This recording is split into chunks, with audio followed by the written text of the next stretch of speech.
ଶ୍ରାବଣ ମାସର ତୃତୀୟ ସୋମବାରରେ ଗଧନେଶ୍ୱର ଶୈବପୀଠରେ ଶହ ଶହ କାଉଡ଼ିଆ ଏବଂ ଭକ୍ତଙ୍କ ଭିଡ଼।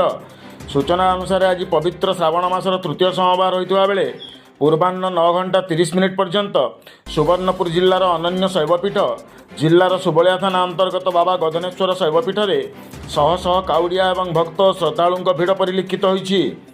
ଏହି ମାସର ସୋମବାରରେ ଦେବଦେବ ମହାଦେବଙ୍କ ପୂଜାର୍ଚ୍ଚନା ପୂର୍ବକ ଦର୍ଶନ କଲେ ମନବାଞ୍ଛା ପୂର୍ଣ୍ଣ ହେବା ସହିତ କୋଟି ଜନ୍ମର ପୁଣ୍ୟ ମିଳେ ବୋଲି ଧର୍ମୀୟ ବିଶ୍ୱାସ ରହିଥିବା ବେଳେ ଆଜି ଭକ୍ତ ଓ ଶ୍ରଦ୍ଧାଳୁମାନେ ଦେବଦେବ ମହାଦେବଙ୍କୁ ଜଳଲାଇ କରିବା ସହିତ ପୂଜାର୍ଚ୍ଚନା କରି ବିଭୁ କୃପା ଲାଭ କରିଥିବା ଦେଖିବାକୁ ମିଳିଛି।